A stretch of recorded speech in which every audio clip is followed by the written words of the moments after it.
Myself, David Graves, and Lorna Smith here represent those three organizations, and we'd just like to tell you briefly about what we do before we introduce our main star this evening, Bill Gaines. Vital Ground is a conservation land trust. We focus on protecting habitat for grizzly bears and other endangered species like wolverines and lynx.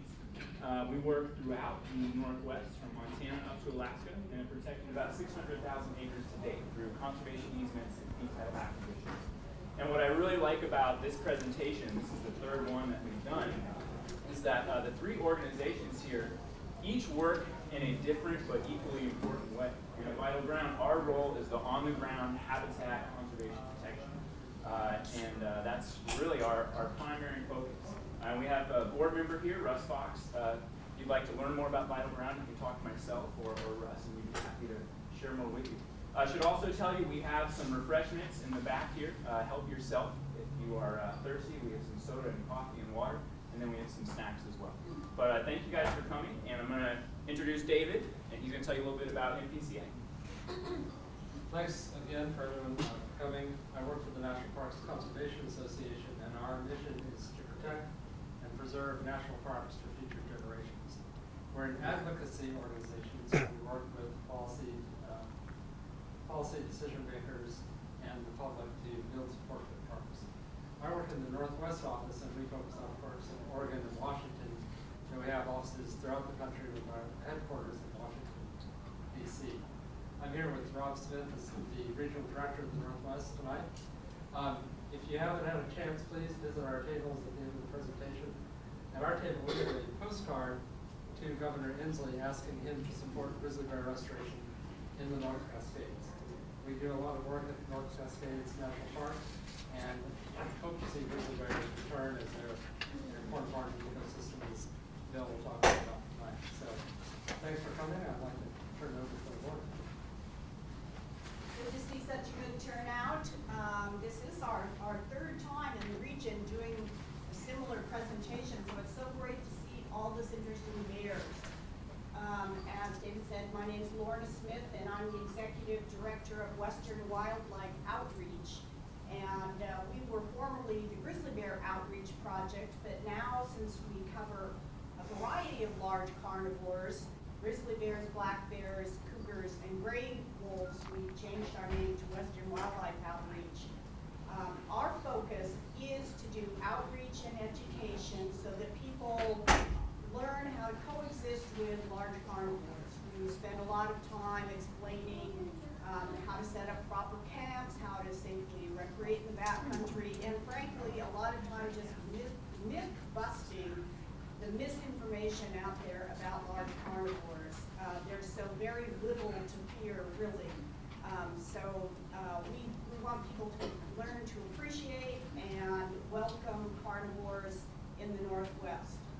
We're based in Washington, and we work in Northeast Idaho, and we have staff people around the state in various communities working directly with communities. We work under contract for state and federal agencies and help them develop their outreach projects for bears, wolves, and cougars.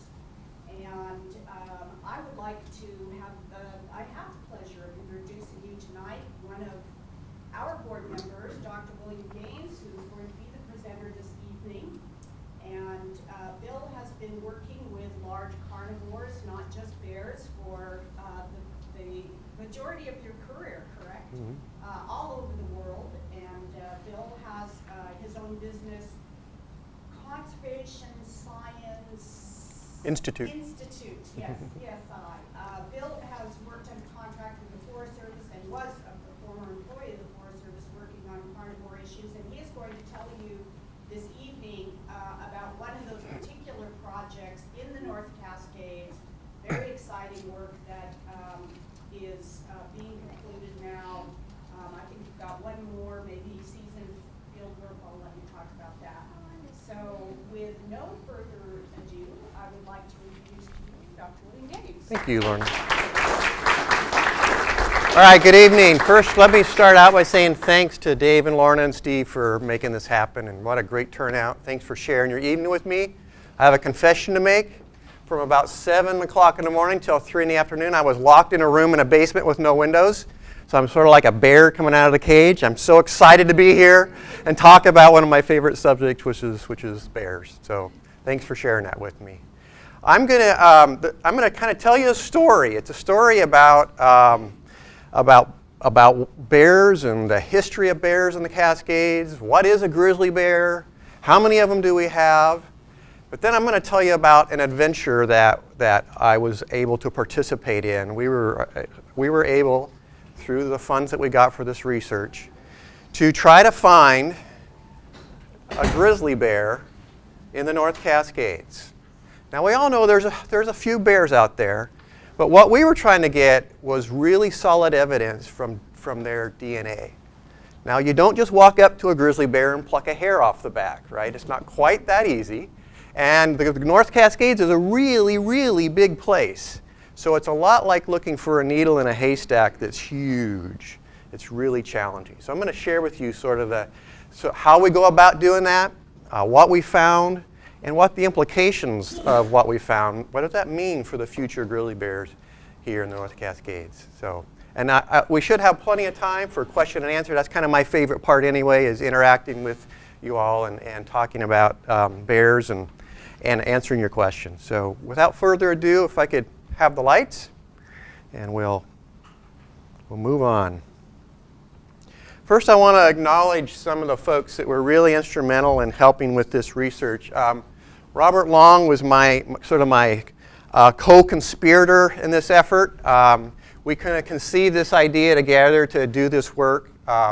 We have the work that I'm going to speak to really has two major objectives. One was to try to find a grizzly bear, and the other was to try to understand better about other carnivores that we have in the Cascades, like wolverines and wolves and Canada lynx.